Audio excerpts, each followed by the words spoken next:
Hi guys, this is Dr. Brian Opp from Opp Family Chiropractic right here in St. Francis. And there's been a lot of people going out and getting all these genetic testing. So in this video, we're going to talk about what are the things you should look for when you're going to be reading those tests and how it impacts your health.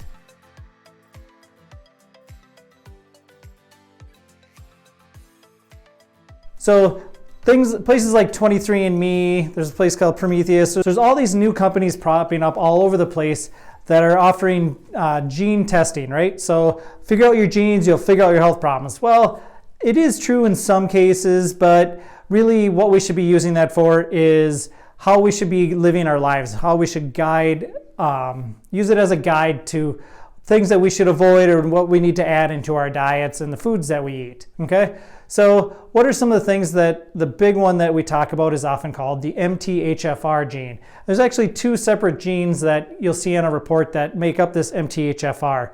And depending on which combination you have can really dictate how much of an impact it has on your life. So one is called the C677T and the other one is the A1298C. So those are the two genes, and you'll often see plus plus, minus minus, plus minus in there.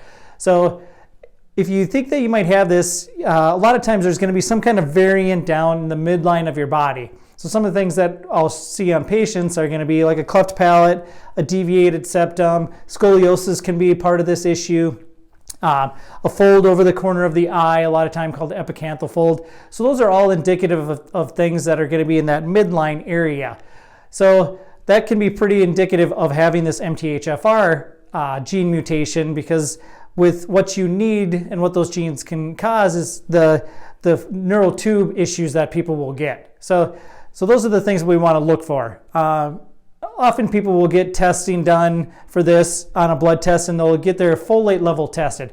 And that's going to be the wrong thing to do, because that's actually testing folic acid, not actually what we want to use in our body, which is folate. Folate gets turned into methylfolate, folic acid does not. So that's the issue with folic acid being put into all of our foods nowadays. It's actually blocking the folate from getting into our cells. So what are the things you need to do? Well, let's clean up our environment. So the air we're breathing, the water we're drinking, the foods we eat, that all plays a role in how all of our genes are impacting us. So next thing we want to do is address anything going on in the gut. All disease starts there. So working on your gut, doing a 5-hour program, getting it cleared out of infections, toxins, all those types of things, definitely very helpful for being able to overcome this MTHFR issue.